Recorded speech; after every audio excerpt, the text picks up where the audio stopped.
We no longer know how to live without refrigerators, without cars, without phones, or without supermarkets. What will you do tomorrow if you simply are unable to buy things? I sometimes even think we're kidding ourselves with our bug-out bags and with our 3-day food rations.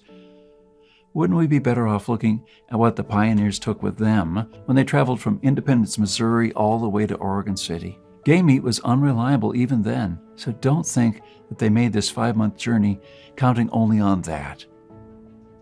If your life depended on this, what bug-out bag would you take with you?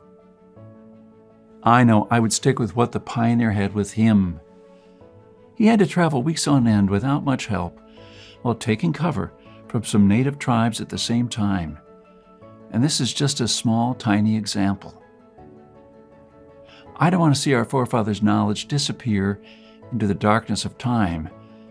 If you care for your family and what America stands for, then neither should you. With this idea in mind, 15 years ago, I wanted to do something that hadn't been done before. Something that not only would help me survive a crisis without investing a fortune in stockpiles, but something that I could do around my house on a daily basis, using only methods that were tested and proven by our forefathers for centuries. I wanted to unearth and learn the forgotten ways of our great-grandparents. So I came up with this great idea to edit all my manuscripts, to turn all this lost knowledge into one of the greatest books of this century.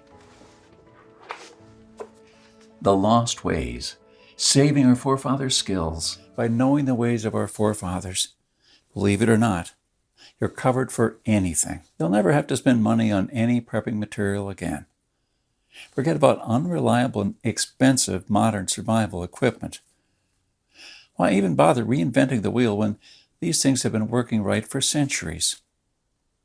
The Lost Ways prepares you to deal with worst-case scenarios with a minimum amount of resources, just like our forefathers lived their lives, totally independent from electricity, cars, and modern technology whatsoever.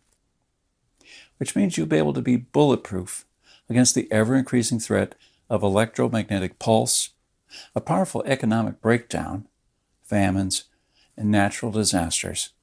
You'll have the power to protect and save your family, even to rebuild your community during the worst of times.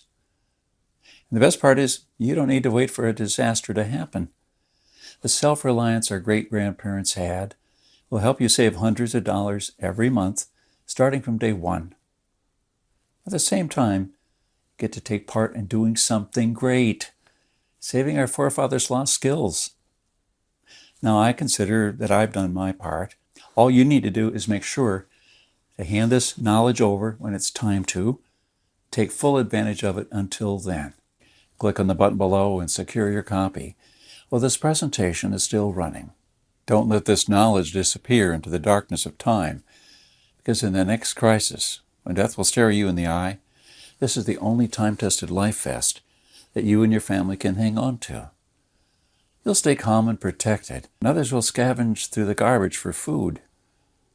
My guess is that you haven't experienced a long-time hunger, but you're probably familiar with the feeling of skipping a couple of meals. Not a very pleasant experience. We're not used to thinking about what to eat or how to procure food for our children.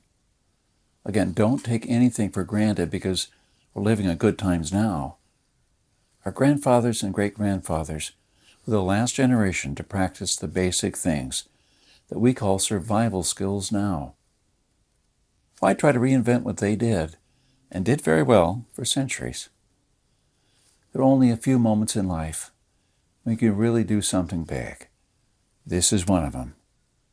Our grandparents didn't pass these skills on to us in our bloodstream, and neither will you to your children or your nieces and nephews.